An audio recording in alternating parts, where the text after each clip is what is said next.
দিনের দিন বাজার দর সব আগুন হচ্ছে। এই দ্রব্যমূল্য বৃদ্ধির বাজারে আমাদের সব মধ্যবিত্ত মানুষদের পিঠ একদম দেওয়ালে ঠেকে যাওয়ার মতো অবস্থা। তো এই বাজারে কিনতে হচ্ছে চড়া দামে গ্যাস। পারা যায় না কাঠের আঁচে বা গুলঘষির আঁচে ভাত রান্না করতে। আবার এই চড়া দামে গ্যাস কিনে গ্যাসেও ভাত করতে খুব কষ্টদায়ক। তাই বন্ধুরা, চলো দেখে নিই আজ কিভাবে অল্প গ্যাস পুড়িয়ে আমরা ভাতটা কমপ্লিট করে নিতে পারবো।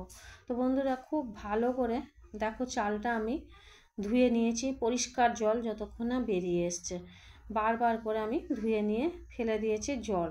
তো বন্ধুরা, এবার আমি পরিষ্কার জল একদম বেরিয়ে গেছে, সেই সময় আমি গ্যাসের উপরে হাঁড়িটা বসিয়ে দিলাম। এরপর দিয়ে নেব পরিমাণ মতো জল, ঢাকা দিয়ে ফুটতে দেব যতক্ষণ না ভাতটা পুরো ফুটে যাবে ততক্ষণ পর্যন্ত। দেখো বন্ধুরা, ভাতটা আমার ফুটে গিয়েছে, আমি অফ করে দিলাম। ঠিক 12টা বাজতে 10-এ এই টাইমে আমি অফ করে দিলাম।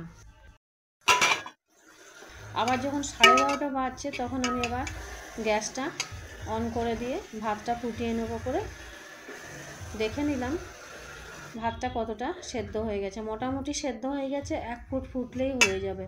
প্রায় 40 মিনিট আমি ভিজিয়ে ভাতটা রেখে দিয়েছিলাম, ইতিমধ্যে ভাতটা প্রায় সেদ্ধ হয়ে যাওয়ার মুখে। তো আবার আমি গ্যাসটা অন করে ভাতটা ফুটিয়ে নিচ্ছি। দেখো, এই দেখো আস্তে আস্তে ফুটতে থাকছে। এবার দেখো পুরো ফুটে গিয়েছে। তো একবার নেড়ে চেড়ে দেখে নিলাম।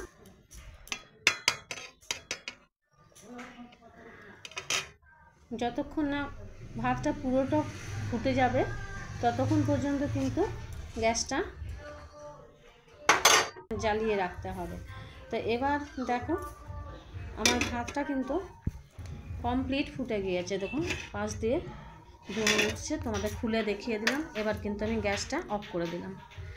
5 মিনিট এইভাবে চাপা দিয়ে রেখে মাড়টা আমি উবুর করে দিলাম। মাড়টা উবুর করে দিয়ে পুরো মাড়টা যখন ঝরে যাবে,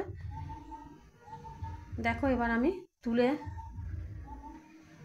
10 মিনিট উবুর করে রেখেছিলাম, তুলে ভাতটা নিয়ে এবার আমি খাবার টেবিলে